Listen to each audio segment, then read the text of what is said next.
আমার কলিজার বন্ধুরা, প্রতিদিন রোমান্টিক মজার মজার গল্প পেতে এই চ্যানেলটিকে সাবস্ক্রাইব করে রাখুন। আজকের গল্প, প্রতি রাতে পরীর ধর্ষণ। আমি বলতে লাগলাম, দেখো, আমি তোমার কথা মতো আমার রুমেই ঘুমিয়েছি, তাই তোমাকেও আমার কিছু প্রশ্নের উত্তর দিতে হবে। অদৃশ্য মেয়েটি বলল, কি প্রশ্ন? বলো দেখি, উত্তর দেয়া যায় কি না। আমি বললাম, তুমি কে? তোমার নাম কি? আর কেন তুমি আমাকে তোমার স্বামী বলছো? অদৃশ্য মেয়েটি বলল, আমি অজান্তা। তোমার অজান্তা? আমি বললাম, অজান্তা? কিন্তু এই নামে তো আমি কাউকে চিনি না। আর আমার বাকি প্রশ্নের তো উত্তর পেলাম না। অদৃশ্য মেয়েটি বলল, বাকি প্রশ্নের উত্তর আমি অন্যদিন দিব। আর কালকে সন্ধ্যার সময় তুমি নদীর পাড়ে আসবে, আমরা সেখানে বসে গল্প করব, দুজনে মিলে, আর তোমার প্রশ্নের উত্তর দিব। আমি কিছুক্ষণ ভাবলাম, তারপর বললাম, ঠিক আছে। তারপর মেয়েটি চলে গেল। পরের দিন সন্ধ্যাবেলায় আমি নদীর পাড়ে চলে গেলাম। সেখানে গিয়ে দেখি চারিদিকে কেউ নেই, চারিপাশ জনমানবহীন। হঠাৎ অপেক্ষাকৃত সেই আওয়াজটা শুনলাম। সেই অদৃশ্য মেয়েটি বলল, নৌকায় গিয়ে বসে পড়ো শেষ প্রান্তে। আমিও আর কথা না বাড়িয়ে অদৃশ্য মেয়েটি যা বলল তাই করলাম। নৌকায় উঠে নৌকার শেষ প্রান্তে গিয়ে বসলাম।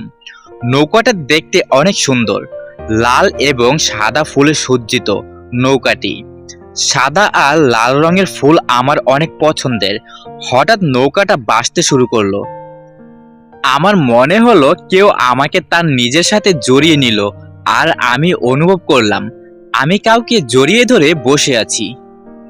আমার স্বপ্ন ছিল আমি আমার ভালোবাসার মানুষের সাথে নৌকায় ঘুরবো, আর তাকে জড়িয়ে ধরে নৌকায় বসে থাকবো।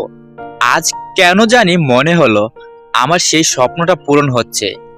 অদৃশ্য মেয়েটি বলল, আচ্ছা, তুমি তো ভালো কবিতা বলতে পারো, তাহলে এখন একটা কবিতা শোনাও তো। আমি কবিতা বলতে শুরু করলাম। আবার আলোর নিচে নৌকার শুয়ে শুয়ে মনে হলো এই সন্ধ্যা ততটা নিকটবর্তী নয়, যেমন নিকটবর্তী নয় নরম তারকারা।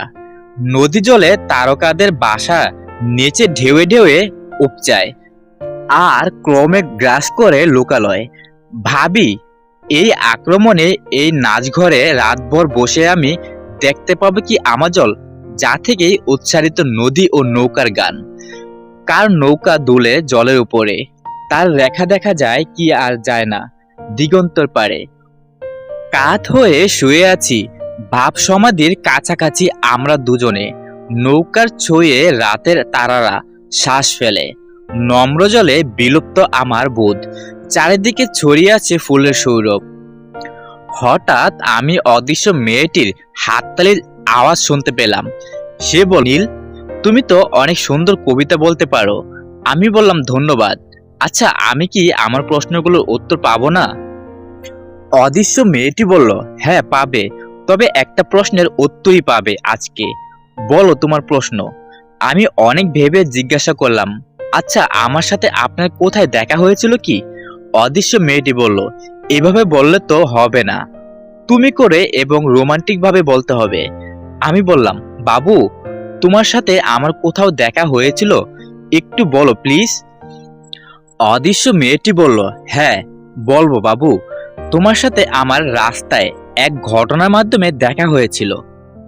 সেই ঘটনাটা এখন বলবো না, সেটা কালকে বলবো। আচ্ছা, বাইরে এত রাত থাকা ঠিক না, চলো আমরা বাসায় যাই। আমি বললাম, কেন? আর কিছুক্ষণ থাকি নৌকায়। অদৃশ্য মেয়েটি বলল, না, অনেক রাত হয়ে গেছে, এত রাতে বাইরে থাকা তোমার জন্য ঠিক না, চলো বাসায়। অদৃশ্য মেয়েটির এই শাসনটা আমার ভালোই লাগছিল। আমি বললাম, আচ্ছা চলো বাসায় যাই। তারপর অদৃশ্য মেয়েটি আমাকে রিকশায় ডাকতে বলল। আমি রিকশা ডাকলাম। তারপর আমি আর অদৃশ্য মেয়েটি রিকশায় উঠলাম। রিকশা দিয়ে যাচ্ছি। হঠাৎ আমার মনে হলো অদৃশ্য মেয়েটি আমার কাঁধে মাথা রাখলো।